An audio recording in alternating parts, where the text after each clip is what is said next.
ان مع العسر یسرا، بے شک ہر تنگی کے ساتھ آسانی ہے۔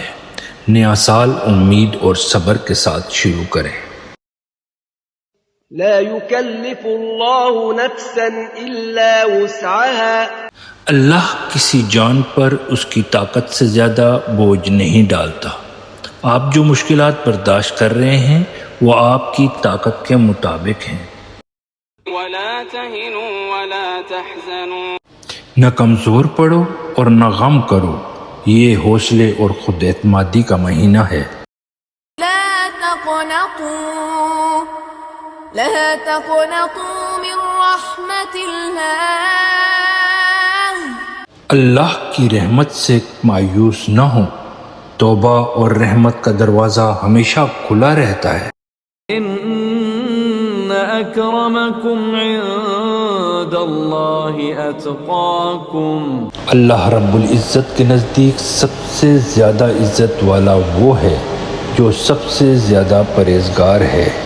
اصل کامیابی تقوی میں ہے۔ قل لن يصيبنا الا ما كتب اللہ لنا، ہمیں وہی پہنچے گا جو اللہ رب العزت نے ہمارے لیے لکھا ہے۔ اللہ رب العزت پر پورا بھروسہ رکھیں۔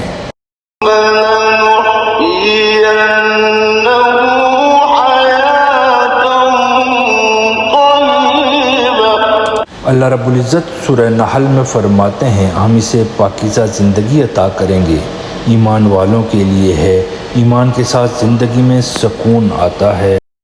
فإن مع العسر یسرا، بے شک مشکل کے ساتھ آسانی ہے، مایوسی نہیں، اللہ رب العزت کی رحمت پر امید رکھیں۔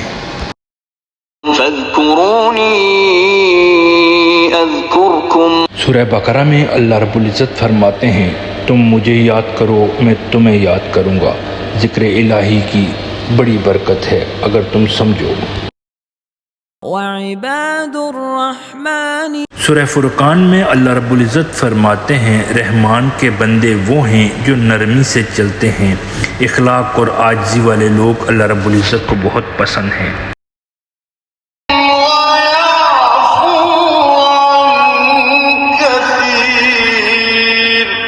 اور اللہ بہت سی باتوں سے درگزر فرماتا ہے۔ معافی اور درگزر اللہ رب العزت کی ہی شان ہے۔ اگر اللہ تعالی ہر بات پر پکڑ کر دیں تو انسان ہلاک ہو جائے۔ والعصر ان الانسان لفی خسر الا الذین آمنوا وعملوا الصالحات وتواصوا بالحق وتواصوا بالصبر، زمانے کی قسم بے شک انسان گھاٹے میں ہے سوائے ان لوگوں کے جو ایمان لائے، نیک عمل کیے، حق اور صبر کی تلقین کی۔ اللہ رب العزت نے پورے سال کا خلاصہ اس ایک صورت میں بیان کیا ہے کہ اگر آپ حق کے ساتھ، صبر کے ساتھ اپنی زندگی گزاریں تو آپ پرسکون اور اچھی زندگی بسر کر سکتے ہیں۔ اگر قرآن ہمارے ہر مہینے کا ساتھی بن جائے تو ہماری پوری زندگی بدل سکتی ہے۔ اس پیغام کو دوسروں تک پہنچائیں۔ آپ کی سماعتوں کا بہت شکریہ۔ جزاک اللہ الخیر۔ السلام علیکم ورحمۃ اللہ۔